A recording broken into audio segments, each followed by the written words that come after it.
بسم اللہ الرحمن الرحیم. کیسے ہیں آپ سبھی لوگ؟ امید کر رہا ہوں ٹھیک ٹھاک ہوں گے، خیریت سے ہوں گے. تو اگزامپل میں آپ کو دینے جا رہا ہوں کہ ماہرین تعلیم اور دوسری تعلیم کے بارے میں. کساد وزاری کے کسی زمانے غلے اور ترقی کے ایک فرد شندے کی ملازمت جاتی رہی. اس کے مالک نے کہا کہ تجارت یوں ہی اتنی گھٹ گئی ہے کہ کسی ملازمت کی ضرورت نہیں.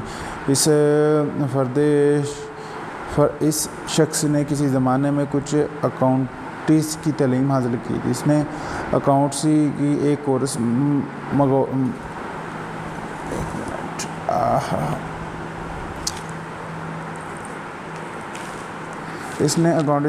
منگوایا اور اس کی تکمیل کے لیے اپنے کاروبار اسی دکان سے شروع کیا جہاں اس کی ملازمت ختم ہوتی. اس نے یہاں سے حسابات کی جانچ کی اور بعض غلطیاں درست کی. رفتہ رفتہ اس طرح ایک سو چھوٹی چھوٹی دکانیں کے حساب درست کیے. اس کام کے لیے وہ برائے نام فیس لیا کرتا تھا. کام اپنی نوعیت کا نیا تھا. چھوٹے دکانداروں کے لیے اتنا کارآمد تھا کہ وہ اس کو بہت پسند کرتے. چنانچہ اس کا رفتہ رفتہ کام اتنا بڑھ گیا کہ اس کا متحرک دفتر رکھنا پڑا. یہ دکان اب پر اپنے دفتر لے جاتا ہے، ان کے حسابات دیکھتا، حساب کے رجسٹر کے اندراج درست کرنا، پھر دوسری دکان کی طرف جاتا ہے. اس طرح بڑے نام معاوضے پر چھوٹی چھوٹی دکانوں کے حسابات درست کرنے سے اسے تجربہ ہوا کہ اس کا یہ قدم کامیابی کی جانب فائدہ مند عمل تھا اور یہ بڑی رقم چھوٹی چھوٹی رقموں سے ہی مل کر بنتی ہے. دکانوں کے مالکان کو بھی اطمینان تھا کہ کم داموں میں بہترین ماہرانہ خدمت انہیں حاصل ہو رہی ہیں. اس کا نتیجہ یہ ہے کہ آج اس کے پاس کئی ایک متحرک دفتر ہیں جن میں سے اس کا کار پرواز شہر کی ساری چھوٹی چھوٹی دکانوں کو ماہانہ جانچ پڑتال کرتے ہیں اور حسابات کے اندراج درست کرتے ہیں. اس کاروبار کی کامیابی کا راز یہی ہے کہ اس کے آغاز کرنے والے کے پاس ماہرانہ علم اور تخلیق. آج اس کی آمدنی اس شخص آمدنی سے بہت زیادہ جس کے پاس یہ ملازم تھا اور جہاں سے اسے علیحدہ کر دیا گیا تھا. اس وقت ایک چھوٹی سی ناکامی اور تکلیف اس کے لیے نعمت ثابت ہوئی. اس کی کامیابی کی ابتدا ایک نیا خیال تھا. یہ بات بہت اہم ہے کہ اس کی چھوٹی سی ناکامی نے اس کو ایک نیا اسکل دے دیا.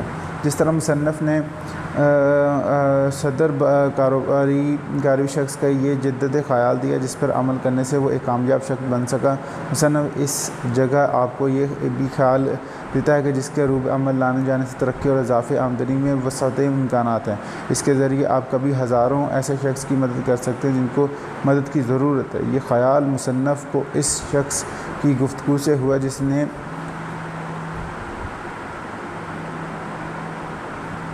بک کیپنگ کے کاروبار بڑے پیمانے پر شروع کر کے کافی دولت کمائی تھی. جس سے اسے تجویز کے بارے میں کہا گیا تھا کہ اس سے پوچھا تھا کہ مجھے اس کے خیال سے اتفاق ہے لیکن میں اسے روپے میں کس طرح بدل سکتا ہوں. دوسرے لفظوں میں وہ اس امرا کی شکایت کر رہا تھا کہ بک کیپنگ کی معلومات حاصل کرنے کے بعد وہ کس طرح اسے بازار میں لا سکتا ہے اور اپنے معلومات فروخت کر سکتا ہے.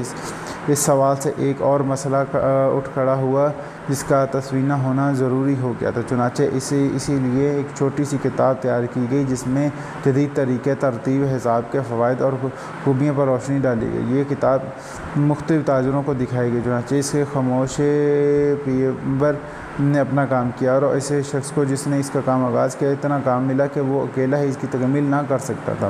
آج ملک کے ہزاروں آدمی ایسے ہیں جو ملازمت کے خواہاں ہیں لیکن انہیں ملازمت نہیں ملتی. اس وجہ سے یہ نہیں کہ وہ کام کے قابل نہیں بلکہ اس وجہ سے کہ ان کی قابلیت کو ملازم رکھنے والے شخص کے پاس عمدگی سے پیش نہیں کی جاتا.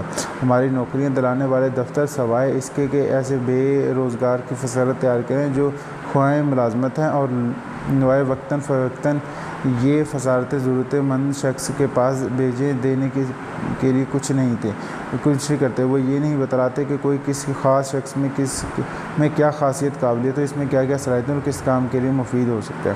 اگر کوئی ایسا ادارہ قائم ہو جائے جو ایسے بے روزگاروں کی فصارتوں کے ساتھ ساتھ ان کے خاص صلاحیتوں کے بارے میں کارخانے یا دفتر کی ضروریات کو پیش نظر رکھ کر جہاں انہیں ملازمت دلانی مقصود ہے، تو یہ وہ ساری چیزیں بتانے لگے کس طرح طرح بھی ڈیلی لائف کا جو ہے نا ملازمت رکھنے کے لیے ہمیں کیا ضرورت پڑتی ہے، کس طرح کے مطلب ہمیں کرنا چاہیے، تو یہ چیزیں وہ بیان کر رہا ہے ابھی۔